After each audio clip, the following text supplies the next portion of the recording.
Lucas 2:29. La Biblia dice así: ahora, Señor, oró este hombre llamado Simeón, ahora, Señor, despides a tu siervo en paz conforme a tu palabra. Conocen la historia, ¿verdad? Conocemos cuando José y María, los instrumentos humanos que Dios utilizó, más bien a María, para que el Señor Jesucristo tuviese un cuerpo y fuese desarrollado normalmente, de acuerdo a la naturaleza propia del ser humano, como viene a nacer un bebé, y José, que no fue el padre biológico, fue sencillamente el padre adoptivo del niño Jesús.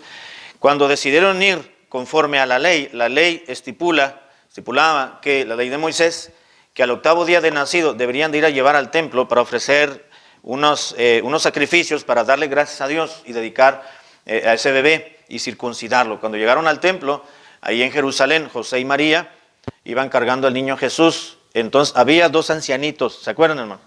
Había dos ancianitos piadosos que estaban aguardando y esperando la liberación y la salvación del pueblo de Israel. Y uno de ellos le había orado a Dios. Simeón le dijo: Señor, no me permitas morir sin antes ver al Salvador. Así que había una mujer llamada Ana, también una mujer piadosa, que había enviudado y tenía mucho tiempo sirviendo al Señor en el templo. Y cuando Simeón vio a José y a María cargando al niño Jesús, dice el versículo 27, y movido por el Espíritu, vino al templo, y cuando los padres del niño Jesús lo trajeron al templo para hacer por él conforme al rito de la ley, es decir, circuncidarlo y llevarlo a dedicar, él lo tomó en sus brazos y bendijo a Dios, diciendo: ahora, Señor, despides a tu siervo en paz, conforme a tu palabra, porque mis ojos han visto tu salvación. Vamos a orar. Padre, gracias por tu palabra. Te pido que los versículos que vamos a ver del tema de hoy pueda ayudarnos, Señor, y colaborar para nuestro crecimiento espiritual. En el nombre de Cristo, amén. Bueno, quiero hablarles, hermanos, de un nombre de Dios que encontramos en el Nuevo Testamento, un nombre de Dios más, y este es el nombre, en su idioma original, es el término despots, algunos le llaman despotes, que significa dueño. Así que, continuando con la serie de los nombres de Dios, hoy nos corresponde hablar de uno más, que se traduce como dueño. Y es una palabra, hermanos, el término despot o despotes, como queramos llamarlo, tiene la idea en sí misma de posesión, mientras que el término kyrios, que fue el que miramos la semana pasada, enfatiza la autoridad y la supremacía de Dios. El de hoy, despotes o despots, tiene la idea de poseer algo. De manera, hermanos, que en el versículo 29, cuando este viejecito, este ancianito Simeón tomó en sus brazos al niño Jesús y lo dedicó, lo presentó al Señor, dándole gracias por la vida de ese niño, del niño Jesús, dijo: ahora, Señor. Ahora, se tradujo al castellano, hermanos, con la palabra Señor, pero ese ancianito, la palabra que utilizó fue el término despots o despotes, que no significa Señor, significa dueño, o se traduce como dueño.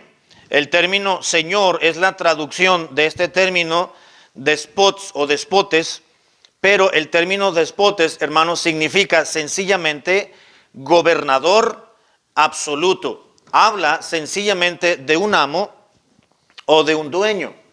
Así que cuando Simeón tomó en sus brazos al niño Jesús y oró a Dios, no le dijo necesariamente Señor, le dijo gobernador, amo, dueño.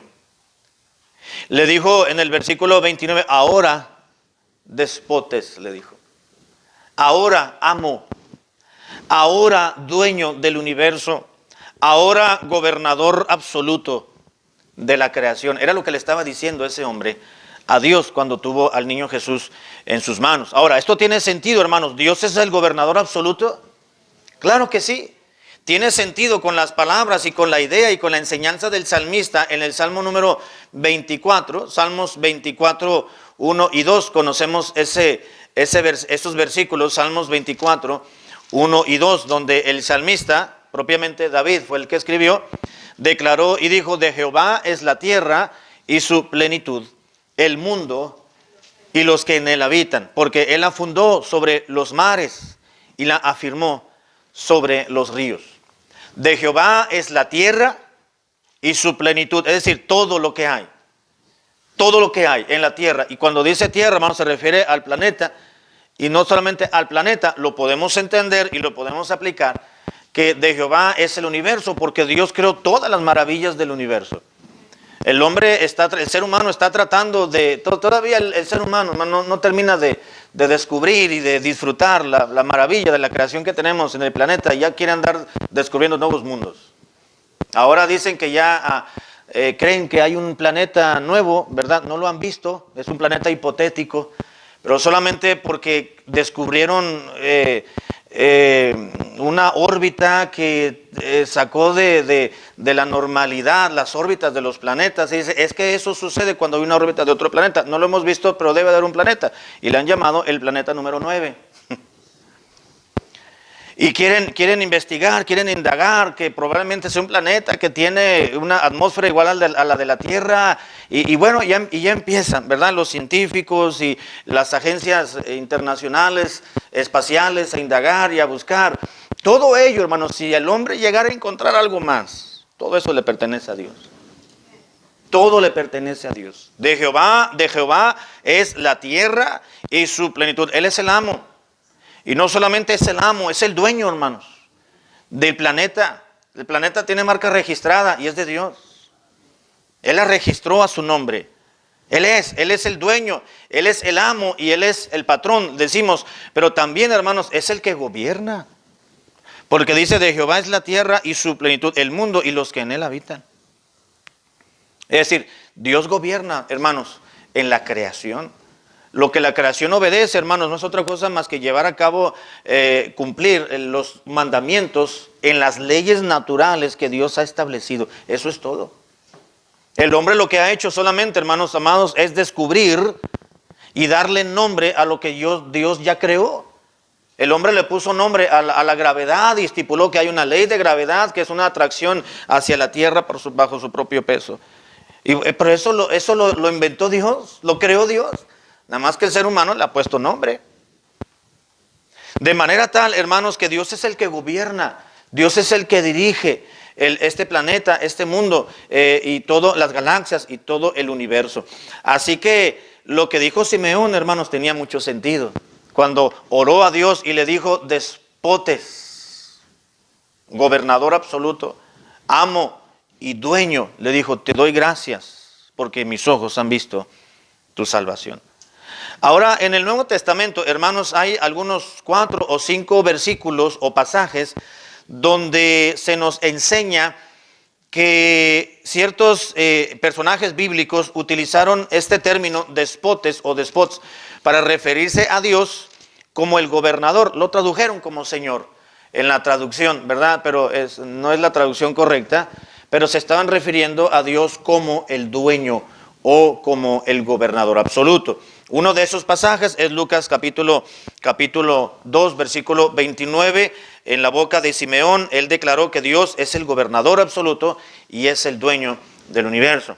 En Hechos capítulo 4, versículo 24, Hechos 4, 24, vemos también, hermanos, que Pedro y algunos hermanos que componían la iglesia de Jerusalén, declararon que Dios también es el dueño y el gobernador en este mundo, el que gobierna, el que dirige, el que asienta las leyes naturales, el que le da la autoridad al ser humano para que pueda gobernarse a sí mismo. La Biblia dice que no hay autoridad y la única autoridad que hay aquí en la tierra es porque Dios se las ha cedido, les ha otorgado autoridad y esa autoridad viene de Dios. Es lo que dice Pablo en Romanos capítulo 13. Pero vamos a leer Hechos 4:24. Desde el 23, Hechos 4:23, dice en la escritura, y puestos en libertad, ¿se acuerdan que habían apresado al hermano Pedro y a Juan? Los habían tomado para exigirles que ya no predicaran más en el nombre de Jesús de Nazaret. Y cuando el concilio, ¿se acuerdan quién era el concilio, hermanos? ¿Qué es el concilio?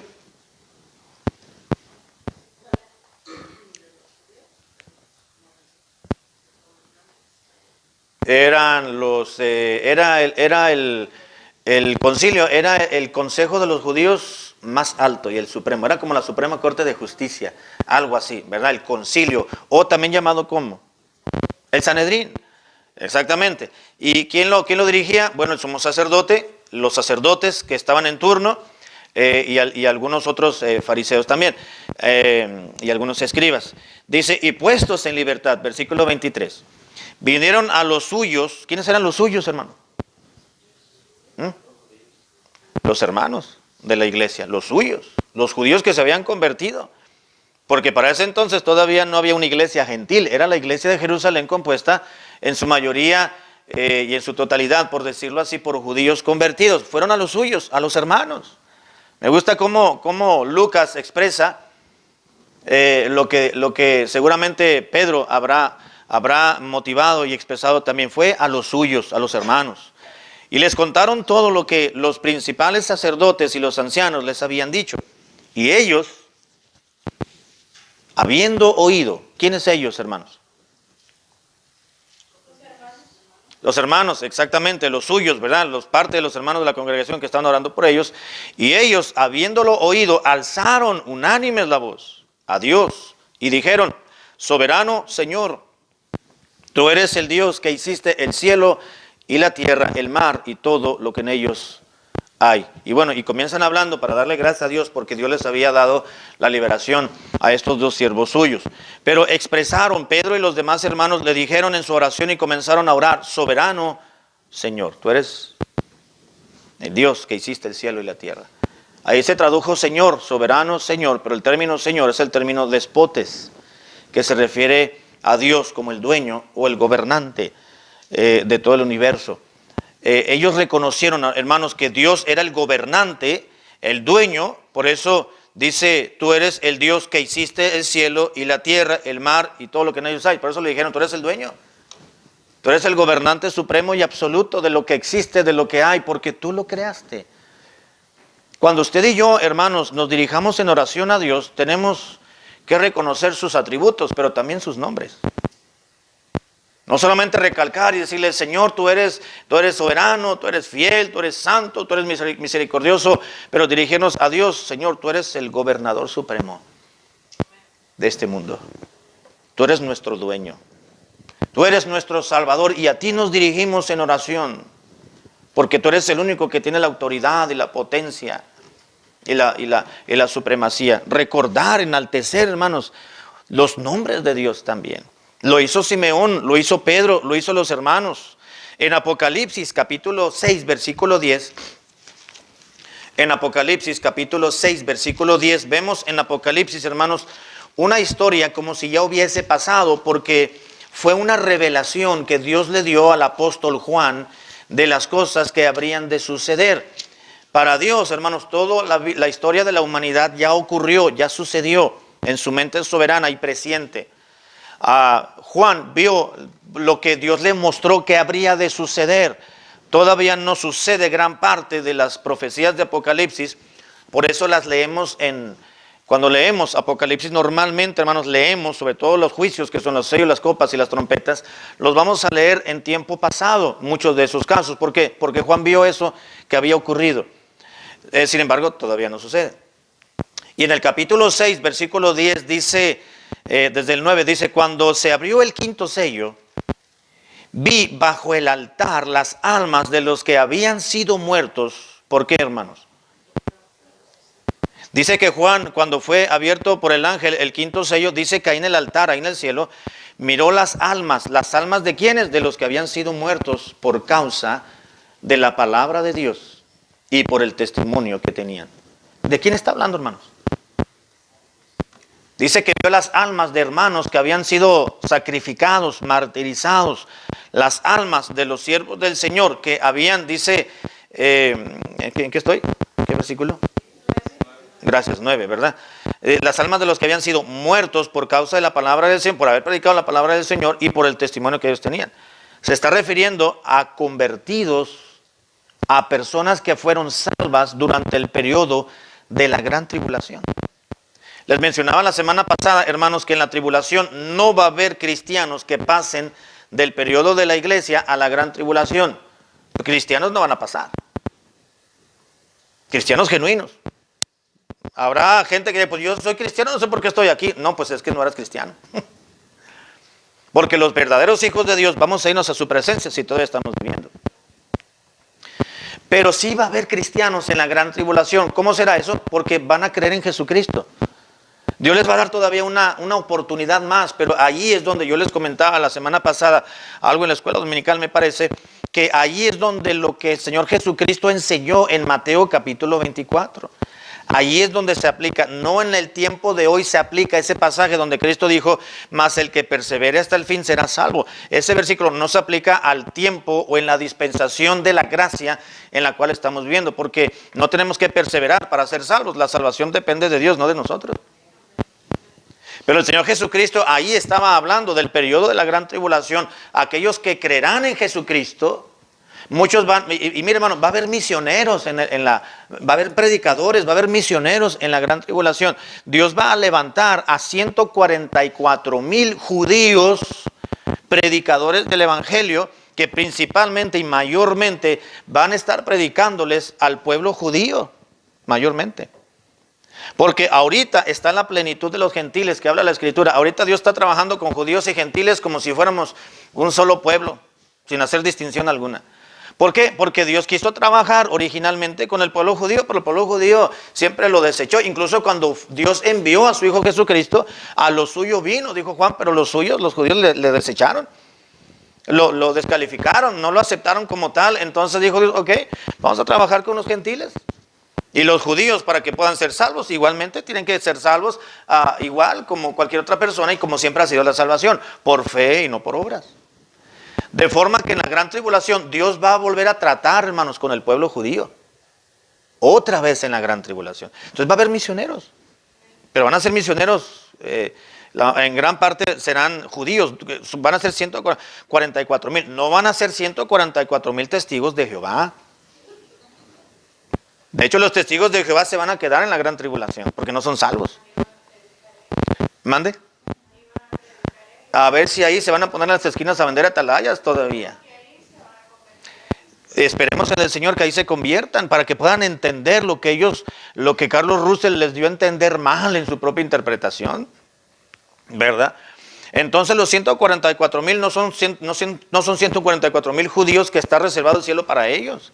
Son 144,000, judíos que el Señor los va a sellar como predicador. Son 12,000 de cada tribu. ¿Cuántas tribus de los judíos hay, hermanos? 12. 12,000 por 12 son 144,000. No tiene mayor problema. Así que son judíos que van a predicarles y van a maltratar a los siervos, a los que prediquen en el evangelio en la gran tribulación. Y aquellos que crean en Cristo para ser salvos tienen que perseverar. Y si no se dejan sellar con la marca de la bestia, probablemente los apresen, seguramente, y los van a martirizar y los van a matar por el nombre y la causa de Cristo. Pues las almas de esos hermanos que se van a convertir en la gran tribulación son las que miró Juan cuando el ángel abrió el quinto sello. Cuando abrió el quinto sello, vi bajo el altar las almas de los que habían sido muertos por causa de la palabra de Dios y por causa del testimonio que tenían. Y clamaban a gran voz. Miren, hermanos, los hermanos sedientos van a clamar, le van a gritar diciendo: ¿hasta cuándo, Señor? ¿Hasta cuándo, Señor santo y verdadero? No juzgas y vengas nuestra sangre en los que moran en la tierra. ¿Cuándo va a llegar el momento, Señor? Queremos saber cuándo tú vas a abrir los juicios para que vengas la sangre de aquellos que nos mataron. Y lo que ellos dicen, hermanos, lo que ellos expresaron o van a expresar, dice el versículo 9, dice cuando abrió el 10, y clamaban a gran voz diciendo: ¿hasta cuándo, Señor santo y verdadero? Se tradujo como santo, hermanos, pero la palabra que Juan utilizó, que vio que estos hermanos estaban diciendo, era el término despotes o despots. ¿Hasta cuándo, oh gobernante supremo? Y se referían a Dios. ¿Hasta cuándo, oh dueño, amo y patrón del universo? Gobernante, ¿hasta cuándo, oh tú que tienes la autoridad suprema y absoluta en el universo? Así que los mártires, las almas de los mártires en el cielo, hermanos, han reconocido o reconocerán más bien a Dios como el despotes, es decir, el dueño y el gobernante absoluto y supremo en esta vida. Pero también, segunda de Pedro, hermanos, unas páginas atrás a sus Biblias. Segunda de Pedro, capítulo 2, versículo 1. Vemos también que a Cristo se le llama también el gobernador o el dueño. Segunda de Pedro, capítulo 2, versículo 1. ¿Quién lo tiene? Segunda de Pedro 2, 1. Pero hubo también falsos profetas entre el pueblo, como habrá entre vosotros falsos maestros, que introducirán directamente herejías destructoras, y aún negarán al Señor que los rescató, atrayendo sobre sí mismos destrucción repentina. Exactamente, muchas gracias, hermano. ¿Dónde está aquí la palabra dueño o gobernante supremo? ¿Dónde lo encontramos en el versículo? Bueno, es que no todos lo tienen, ¿verdad? Dice, y negarán al Señor, al dueño, al gobernante absoluto que los rescató. Ahora, aquí está hablando del Señor Jesucristo, porque está hablando de la redención.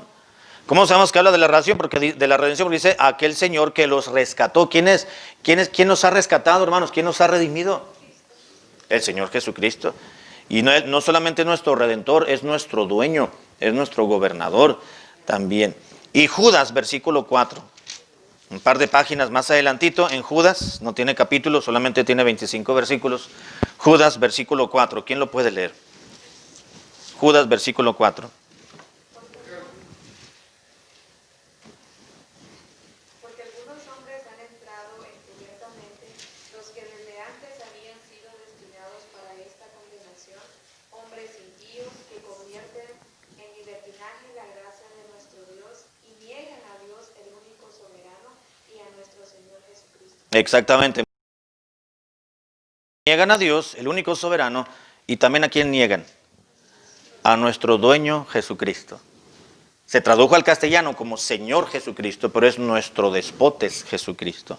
El mismo nombre que se le da a Dios, se le atribuye a Dios como dueño y gobernador absoluto, se le atribuye también al Señor Jesucristo por parte de Pedro y por parte de Judas. Y para terminar, hermanos, vamos a leer algunos versículos que nos hablan de que Dios es el dueño, el gobernante y el que tiene dominio absoluto. En el Salmo 24, 1 y 2, Salmos 24, 1 y 2, que ya lo leímos, dice, de Jehová es la tierra y su plenitud, el mundo y los que en él habitan, porque él la fundó sobre los mares y la firmó sobre los ríos. Nos habla la Biblia, hermanos, que está establecido que Dios es el dueño, el amo y el gobernador de toda su creación. No hay duda de eso, usted y yo lo creemos. Los ateos no lo creen, ¿verdad? Los agnósticos no lo creen. Pero usted y yo creemos que Dios es el que ha creado todas las cosas y Él es el que gobierna, hermanos. Salmo 59, 13, más adelantito unas páginas, Salmo 59, 13. En este pasaje encontramos, hermanos, que cada rincón del mundo está bajo el dominio, cada rincón del mundo está bajo el dominio y el control del Altísimo. No hay ningún lugar geográfico, hermanos, ningún punto geográfico que Dios no tenga control y tenga el diseño divino en esos lugares. Dios aún en lugares donde vemos que hay nativos donde hay caníbales todavía. Dios tiene control de todo ello. Dios está gobernando. Dios teniendo control. Salmo 59, 13. Acábalos de furor, acábalos para que no sean y se pasen, que Dios gobierna en Jacob hasta los fines de la tierra. Ok, gracias. Dice, acábalos con furor. Acábalos, dice el salmista, para que no sean. Y sépase que Dios gobierna en donde no. Que Dios gobierna en Jacob, es decir, en el pueblo de Israel, hasta los fines de la tierra. No solamente Dios es el que gobierna y es el dueño del pueblo de Israel, sino que Dios gobierna y tiene control y dominio hasta los fines de la tierra. ¿Dónde se acaba la tierra, hermanos, el mundo? ¿Dónde se acaba? ¿Dónde se acaba? Dicen que el fin del mundo está en la Patagonia, ¿no? Está en la punta ahí del continente. Pero no hay fin del mundo, el planeta es redondo, a menos que algunos de ustedes sean terraplanistas. Pastor, una pregunta, doctor. ¿Qué es la palabra Selah? Selah es una palabra en hebreo que no hay mucha, hay alguna confusión respecto a ello, pero algunos estudiosos dicen que es un término que anotaba un silencio o una pausa la lectura o en el canto, como los salmos han sido los signos de los judíos. Entonces ese signo escrito por nombre, Sela o Selah, era una pausa que hacían cuando leían o cuando cantaban, como para meditar un poquito en el párrafo que se dijo en los versículos anteriores, Sela. Entonces, donde miran, ¿dónde dice Sela, hermano? Aquí en el 59. ¿En 59? Ah, sí, ahí está, en el versículo 13, ¿verdad? Sí, porque dice allí, mire, Sela, está acabando el versículo 13. Sí. Es como de, leer, y dice Sela, ahí tenían que leer y hacer una pausita, como para meditar en lo que se estaba diciendo. Y luego hacían una pausa unos segundos y luego continuaban leyendo o cantando. Eso es lo que significa Sela o Selah. Sí, hermano. Y Juan capítulo 19, hermanos, Juan 19, 10, vamos al Nuevo Testamento, Juan 19, 10. Dios es quien otorga, hermanos, la autoridad para gobernar a los hombres, para gobernarse los hombres a sí mismos. Dios es quien otorga la autoridad a los hombres para que se gobiernen a sí mismos. Juan 19, 10 y 11. Entonces le dijo Pilato: ¿a mí no me hablas? ¿No sabes que tengo autoridad para crucificarte y que tengo autoridad para soltarte? Respondió Jesús: ninguna autoridad tendrías contra mí si no te fuese dada de arriba. Por tanto, el que a ti me ha entregado mayor pecado tiene. Exactamente, gracias, Evelyn. Dice que entró otra vez en el pretorio, y dijo a Jesús, dice, ¿de dónde eres tú? ¿De dónde eres? Pilato, ¿no? Y el Señor se quedó callado. Dice la profecía de Isaías, capítulo 53, dice que no abrió su boca y enmudeció, no dijo nada, cuando lo estaban maltratando. Entonces llegó Pilatos y le dijo, otra vez tú, ¿de dónde eres? Y hubo un silencio sepulcral. Y luego se enojó Pilatos y dice, ¿qué? ¿No me vas a contestar? ¿Qué? ¿No me hablas? Le dijo. ¿No sabes que tengo autoridad para crucificarte y que tengo autoridad para soltarte también? ¿No sabes que si te estás haciendo el chistosito te puedo mandar crucificar? Pero no sabes también de que así como te puedo mandar matar, te puedo dar libertad. ¿De qué se estaba jactando, hermano Pilato? Que tenía autoridad. De que era un gobernante romano. Yo tengo autoridad para hacer contigo lo que si quiero, te puedo soltar, te puedo mandar por atrás, te sales corriendo y quedas libre. Y yo invento una historia. Yo tengo autoridad para hacerlo. Es más, puedo mandar soldados romanos que te cuiden allá y yo, claro que invento aquí que ya te matamos. Pero si quieres estar en ese plan que estás, también te puedo crucificar, te puedo quitar la vida. Tú dilo. Se estaba jactando de la autoridad humana que tenía, que el imperio le había otorgado. Pero mire la respuesta del Señor, versículo 11. Respondió Jesús, ninguna autoridad tendrías ni tienes contra mí o sobre mí, si no te fuese dada de arriba. Por tanto, el que a ti me ha entregado, mayor pecado tiene. Judas, que me entregó a ustedes, estaban ustedes de autoridad romana, tiene mayor pecado que cualquiera. Pero tú no tienes ninguna autoridad sobre mí, si no te vienes de arriba. Y se quedó calladito. ¿Qué estaba diciendo el Señor Jesucristo? Que Dios, quien está del Padre, es quien otorga la autoridad al ser humano para que se gobierne a sí mismo. Cualquier autoridad que tú tengas no te viene de parte de nadie, del imperio, ni del emperador, ni de nadie. Dios, hermanos, es el que establece los gobernantes. Amén. Nosotros oramos, Señor, va a haber elecciones en este país y en aquel y en esto, Señor, te ruego para que quede fulanito o sutanito porque es con quien el partido que me gusta a mí, ¿no? Pero realmente, hermanos, es quien Dios quiere que quede.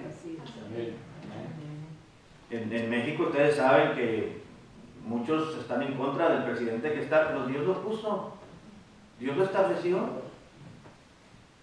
Que están en contra, sí, que lo quieren derrocar, sí, que le inventan cuentos, sí, que le inventan chismes, sí, que le inventan cantidad de cosas, claro.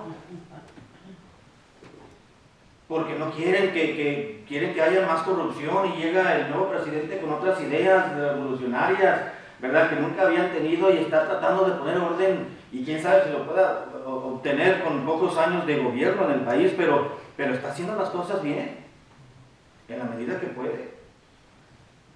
Pero hay oposición, hermano. Ojalá que él siga los pasos. Que otro, ¿verdad? Más adelante siga sus propios pasos. Pero está ahí no porque el pueblo votó, claro que el pueblo votó, pero finalmente votó porque Dios quiso que votaran por él para que él gobernara ese país específicamente. Si Dios quiere que Trump se reelija, hermano, Dios va a hacer eso. Así es, amén, amén. No, nosotros, por más que le pidamos a Dios, pero si Dios es que yo ya lo decidí, dice Dios. Y aunque la gente no lo quiera. Aunque la gente no lo quiera. Algunos sí, pero otros no, ¿verdad? Igual. Dice el Señor, no me cae, como dijo una muchacha. Señor, no me cae este presidente, pero si quieres que se reelija, pues ni modo, es tu voluntad. Pero si no se reelige, mejor, Señor. Orar. Orar, pero Dios es el que gobierna, hermano, a través de los mandatarios que Dios elige y Dios se inclina hacia ellos. Voy a terminar, Daniel capítulo 6, verso 26, Daniel 6, 26. Daniel capítulo 6, versículo 26. Dios tiene dominio eterno, hermanos. El dominio de Dios es eterno, perdurable. Como dueño, Él tiene el dominio, el control y el gobierno absoluto eternamente. Daniel capítulo 6, verso 26. Daniel 6, 26. Dice, de parte mía es puesta esta ordenanza, dijo el rey, que en todo el dominio de mi reino, el reino terrenal, todos teman y tiemblen ante la presencia del Dios de Daniel. Miren, hermano, qué bueno sería, ¿verdad?, que los presidentes de las naciones hagan un edicto de estos, ¿verdad? De parte mía es puesta esta ordenanza, que en todo el dominio de mi reino todos teman y tiemblen ante la presencia del Dios de Israel, de Daniel, perdón, porque Él es el Dios viviente y permanece por todos los siglos, y su reino no será jamás destruido, y su dominio perdurará hasta el fin. ¿Cuántos imperios, hermanos, han gobernado en el paso de la historia? El imperio griego, el imperio romano, el imperio babilónico, el medo-persa, y unos llegan y conquistan al otro, pam, pam, pam. Los países imperialistas, cómo fueron conquistando otras regiones y otros países y otras naciones, ¿verdad? Y cómo se quedaron poseyendo tierras, hermano. Pero un día se acaban esos reinos, esos imperios. El único imperio y el único gobierno que permanece es el gobierno y el dominio de Dios. Porque Él es el dueño que tiene el dominio eterno. Y segundo de Crónicas 26, y quiero que alguien lo lea y con esto terminamos. Segundo de Crónicas, capítulo 20, versículo 6. Segundo de Crónicas 26. Y dijo, Jehová Dios de nuestros padres, ¿no eres tú Dios en los cielos y tienes dominio sobre todos los reinos de las naciones? ¿No está en tu mano tal fuerza y poder que no hay quien te resista? Exactamente, gracias, Evelyn. ¿Qué está diciendo este personaje bíblico? Dice Dios, Jehová Dios de nuestros padres, ¿no eres tú el Dios que está en los cielos y que tienes dominio sobre todos los reinos de las naciones? ¿Quién está por encima de todos los primer ministros, no? Por encima de todos los presidentes de las naciones. Dios. Dios. Si este Putin, ¿verdad?, el presidente de Rusia, que tiene 19 años en el poder, porque ha hecho las cosas bien, lo que dicen, ¿verdad? Porque lo han releído. Es porque Dios ha querido, ¿no?, que él esté tantos años en una sola nación, ¿verdad? Pero a uno que derroca, ¿verdad?, de algunos cuantos meses de las elecciones, es porque Dios ha dicho, bueno, es que no vas a funcionar aquí. No es tanto que un ejército, no es tanto que una nación no quiera, sino es el hecho de que Dios decida. Él es el que gobierna sobre una nación. Es lo que dice la Biblia. Dice, Dios de nuestros padres, ¿no eres tú el Dios en los cielos y tienes dominio sobre todos los reinos de las naciones? ¿No está en tu mano la fuerza, tal fuerza y tal poder que no hay quien te resista? ¿Sabe qué dijo Salomón, hermanos? Hay un proverbio donde dijo Salomón que Dios inclina el corazón del rey a donde él quiere. ¿No es cierto? Decimos, ay, Señor, este presidente está haciendo las cosas bien mal, decimos, no nos favorece las reformas que está haciendo, las iniciativas de ley que está mandando al Congreso, no nos favorece. Yo no sé dónde vamos a parar, decimos, pero mira, última hora, hermano, Dios inclina el corazón del rey aquí, a donde sea. Nosotros nos corresponde nada más ser buenos ciudadanos, ser buenos cristianos, cumplir con nuestros deberes espirituales, cumplir con nuestros deberes del país en el cual estamos, ¿verdad? Es todo, y orar por los reyes, dice la palabra del Señor, y por todos aquellos que están en un puesto de eminencia, porque Dios es el que tiene el gobierno, el dominio y la autoridad sobre todo. No hay nadie que pueda resistir al poder de Dios. Amén. Ese es el Dios que tenemos. Amén. Vamos a ponernos de pie, hermanos, vamos a orar.